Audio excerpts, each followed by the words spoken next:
Greetings lords and ladies, and welcome to the Westeros vibe, where unfortunately the Maiden Vault doesn't do withdrawals. The first news item of the week contains, predictably, massive Season 6 spoilers. Game of Thrones Season 6 battle all but confirms the Grand Northern Conspiracy. Watcher on the Walls broke a story about Kit Harington filming a battle scene which features Stark bannermen, permanently Umbers. It is also confirmed that Small John Umber, the son of the Great John, who in the books is beheaded at the Red Wedding, will be leading the house. For those who aren't in the know, the Great Northern Conspiracy is a highly complex theory whose premise is that many of the northern houses are working towards a Stark restoration as kings of the north or just wardens under the crown as before the War of the Five Kings. The idea is that different houses are working to bring either Rickon Stark or Jon Snow to power. It is widely speculated that in the books, before going to the Red Wedding, Robb Stark legitimized Jon, thus making him his heir. The lords who witnessed that may conspire against the Boltons to bring forth Jon Stark, Warden of the North or King in the North. Whatever the case, it is quite clear that some form of Jon Snow will return to the show, perhaps a hollow version with some memories missing, akin to Beric Dondarrion. Moving on with an amusing story. The Game of Thrones Season 6 crew are screwing with spoiler hunters. In a building where they were filming some King's Landing scenes, the crew placed a White Walker at one of its windows to, as the title says, screw with spoiler hunters. At least they have a sense of humor about them. In other news, we have a new Game of Thrones cast member sheds light on what will happen to Arya Stark on Season 6. It goes without saying that spoilers ahead. British comic actor Kevin Eldon has been cast and his character is described as such. Leading theater character actor. The leading actor is a theatrical company, around 50 years old. He participates in a play using a pronounced northern accent, and we see him behind the scenes in seedy touring dressing rooms.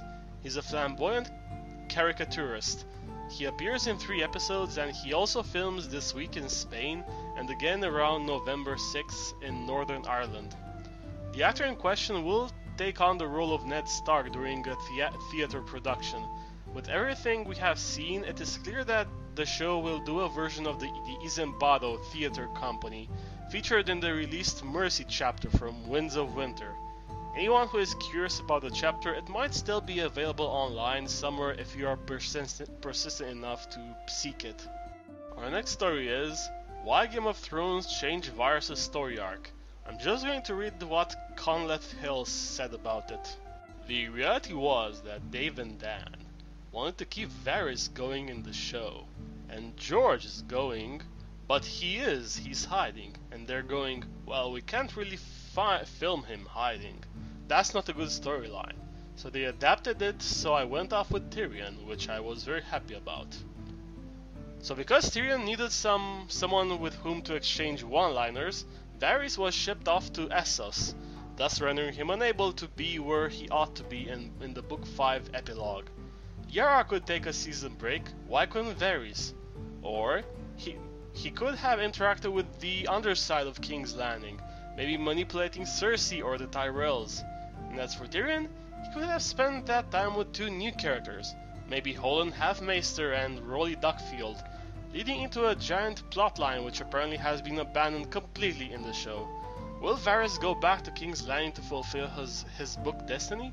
Will he trade more one-liners with Tyrion the entirety of Season 6? We shall see in April. Next up we have Game of Thrones, why Euron Greyjoy could be the new Stannis.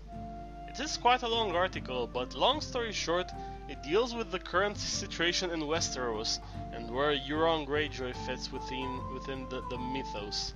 They also outline the possible outcomes of his introduction. The article is quite interesting and worth a read. Link down below. Moving on, we have leaked photos show Natalie Dormer, Dean Charles Chapman and other cast members. Spoilers ahead, mateys, so watch your heads.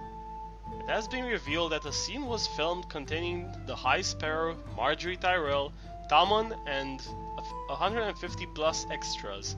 The scene starts with the Sparrow's speech, and eventually Jaime joins in on the fun. Another scene was filmed inside the cathedral, with Jaime, Tommen, and the High Sparrow. It is speculated that the High Sparrow will imprison Tommen, and Jaime will attempt a rescue mission. If it goes anything like the last one, then poor Tommen might suffer a case of regicides. In other news, Game of Thrones reportedly just hijacked a Downton Abbey actor. James Faulkner has apparently been cast as Randall Tarley, Sam's father, for his intimidation and stone-cold parenting. Other casts are Samantha Spiro as Sam's mother and Rebecca Benson as his sister. Thus the Tarley clan is complete, as Dickon was cast a few weeks ago. The next item on our list is Game of Thrones prepares to film Tower of Joy scene. In it, the writer goes through the evidence and speculates on the actors present and the location.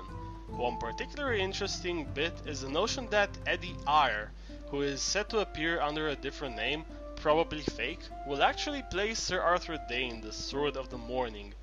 Judging by his skill level with sword and his stage combat training, this theory may be true. Whatever the case, hopefully this will be a fight for the ages. Moving on to book news. Although not the book you may be expecting, we have exclusive art of a Knight of the Seven Kingdoms. For those of you unaware of this book, it is a collection of the first 3 novellas from the Dunk and Egg series, the egg in the title being Aegon V, Maester Aemon's brother, who he talks about on his deathbed. The book comes out on October 6th, and I will be reviewing it once I get and finish reading it. Moving on to the lands of YouTube, we have yet another set of videos to talk about this week. Red Team Review has released a video about moments from the books which didn't make the show. It is quite interesting and worth a look.